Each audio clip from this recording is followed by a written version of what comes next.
Hello everyone, I'll be explaining the scaling for voldigod. To start, let me first break down the concept of the Silver Sea. I'll keep this concise. The world is a physical realm situated within the black sky, which exists everywhere and is infinite in scope. The space of the black sky is distorted, making it impossible to reach beyond it. Space itself bends, which also explains the gravitational forces at play in this context. In this framework, the world functions as a universe. Higher realities, such as the domains of gods, exist beyond lower dimensions. When one enters these divine domains, space-time becomes warped. Furthermore, the space separating higher and lower dimensions is artificially constructed or fabricated. Next, there are infinite possibilities, which manifest through crystals and, by the order of the gods, become distinct universes. Since the world is already infinite and contains infinitely more universes within it, this effectively makes the world a multiverse. Now, let me explain the concept of orders. The gods embody natural laws, such as gravity, space, time, and entropy. They existed before the universe itself, meaning they are self-sustaining and independent beings, not bound by the very principles they govern. Now, there are four fundamental gods, or orders, that serve as the source of life and death. These gods utilize something called fire dew to govern the cycle of creation and destruction. Fire dew is the medium through which all creatures and structures in the world are formed and deformed, constantly shifting in shape and state. Fire dew is not merely a tool, it is an essential, foundational element. Without it, souls would simply vanish from existence. This indicates that fire dew exists beyond time and functions on a conceptual level, making it an atemporal and abstract force that underpins all reality. The orders exist in binary opposition, intrinsically dependent on one another. Just as there can be no end without a beginning, creation and destruction exist in perfect balance, each is an essential force that sustains the universe. Furthermore, the gods are not merely participants in reality, they are script makers. They perceive all of existence as a game or a story, which grants them a form of fictional transcendence over creation itself. This perspective elevates them beyond the very framework they govern, making the gods beings that exist beyond dimensionality. The gods reside within divine domains, and there are countless such domains, meaning there are countless higher dimensions in existence. All of these domains are contained within Midula, the world created by the goddess of creation. Now, before the universe even existed, Midula was already present. At that time, space, time, and dimensions did not exist, only an endless white void. This proves that Midula is completely unaffected by the concepts of distance and space, existing beyond such fundamental frameworks altogether. Now, beyond Midula, there exist countless bubble worlds, and each of these bubbles is infinite in scale. A single object originating from a bubble world beyond Midula has the power to destroy the entire existence of Midula itself, including its chief god.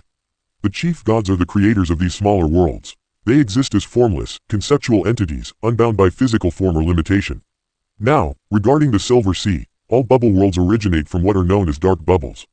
These are unevolved worlds that lack a creator. In contrast, evolved worlds are called silver bubbles. The Silver Sea is structured into distinct layers, 10 shallow layers, 10 middle layers, and 10 deeper layers. Small worlds that evolve and ascend to higher states are classified within the shallow layers. Ultimately, a world's position and status depend on the depth of its order and the concentration of fire dew it contains. The more fire dew a world possesses, the higher its layer rises within the Silver Sea. Fire dew is an omnipresent force, chief gods utilize it for creation, while higher world layers wield it to both create and destroy anything within their domain. Beings from higher layers perceive lower existences as mere shogi pieces, highlighting the vast transcendence each layer holds over the one below it. The gap between layers is comparable to the difference between a zero-dimensional and a three-dimensional existence. Worlds cannot perceive higher layers because anything beyond their own coordinate system appears as non-existence to them. This confirms that there is a fundamental dimensionality gap between the layers of the Silver Sea. Outside the bubbles of the Silver Sea lies the silver water, a substance that destroys life itself. No being can exist within the Silver Sea without the protection of a bubble world, as the silver water erodes all sources of life. Each bubble world is its own space-time reality, and time flows differently between them. For example, a single day in Midula could equate to a year, or even millennia, in other smaller worlds. Midula itself resides in Layer 0, while deeper worlds, such as the Magic Bullet world, exist as high as Layer 21. Now, before Midula existed, there were countless gods who created universes. And before those gods, there were many more before them, and so on. Each generation of gods creates the next. Elenisa, for instance, created Midula, but she herself was preceded by many other creator gods. Now, beyond the 99 layers, there exist 12 even deeper layers, the deepest layers, where demon kings hold dominion. The great demon king Zinnia was the very first demon to exist. Beyond even these lies the Abyss world, the origin of all existence. The Abyss has no bottom and no boundary, it is pure, absolute chaos. This chaos generates an immense vortex by drawing in fire dew from every layer of the Silver Sea. This makes the abyss the primordial source of the Silver Sea itself. Everything originates from this chaos, and everything will eventually return to it, a cycle of creation and dissolution governed by the abyss. Now, the absolute vortex is a force born from desires, and it possesses the power to destroy the Silver Sea itself. Within the Silver Sea, there exist certain worlds where orders allow for contradictions, places where something can exist and not exist simultaneously in an equal state. This breaks the law of non-contradiction, making these impossible worlds. By definition, an impossible world is unbound by mathematical and logical frameworks. According to BattleWiki standards, possible worlds scale to outerversal or higher. Since impossible worlds exist outside of logical space entirely, they would scale to outerversal, or potentially high outerversal. Outerversal is likely the more fitting classification. Given that the Silver Sea contains impossible worlds, the Silver Sea itself scales to many layers into outerversal. And since the absolute vortex can destroy the Silver Sea, it scales to outerversal plus. Anos voldigod has violated the law of non-contradiction by manipulating possibilities, effectively breaking the very laws of logic, a deadly feat in itself. He has also walked within zero-time sequences, granting him immeasurable speed and placing him beyond the order of time. Additionally, Nafta the god of future has stated that the possibility of Anos being defeated is non-existent, which confirms that he possesses dangerously powerful hacks.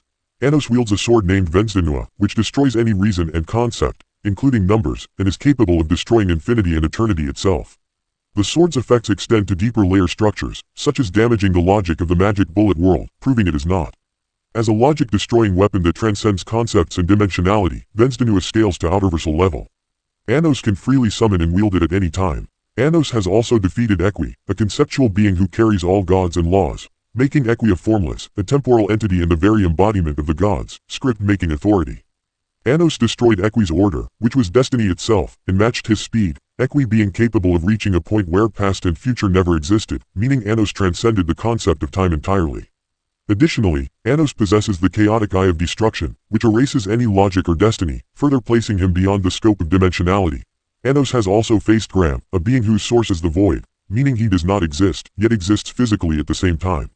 Gram originates from a higher, deeper layer of existence and predates the universe itself, making him unaffected by orders and entirely outside of logic and concepts. Anos defeated Gram by endlessly destroying his source, which proves Anos can affect nothingness itself. Furthermore, Gram's source collided with Anos' own source, causing Anos to become a non-being as well, yet he still prevailed. Anos possesses spells like Eagle-Grown Angroa, which can erase even indestructible things and has been used on deeper layers, confirming that his abilities transcend dimensionality and concepts. He also fought equally with Amur, the first demon king, who was on the verge of destroying the Silver Sea itself. Anos stopped that destruction through his source alone, proving his durability surpasses that of the Silver Sea's bubble worlds. Amur himself acknowledged Anos as the strongest being in the entire Silver Sea. Anos' most impressive feat is surviving Zinnia's attack, Infinite Darkness, a spell that traps and shatters opponents with no bottom or escape.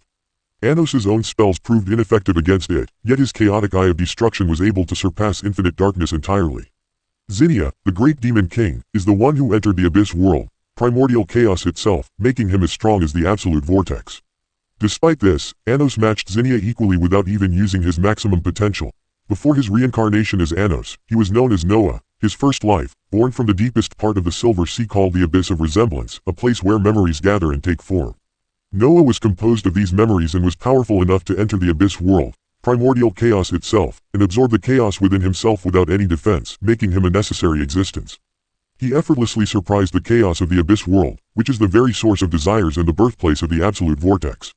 This places Noah beyond dimensionality and conceptual elements entirely. And since Noah is Anos, just in a different body, all of these feats scale directly to Anos himself. So overall, Anos at a low ball scales to hyperversal, and with the chaos force, he reaches outerversal to high. Outerversal, especially since he transcends the Silver Sea, which contains countless layers and impossible worlds. I'd argue Anos' existence is high outerversal, as he exists as a formless and encompassing entity. That's the truth of his scaling. I didn't include many more scans due to time, but that's all for now. Don't forget to like and subscribe to my channel. Adios.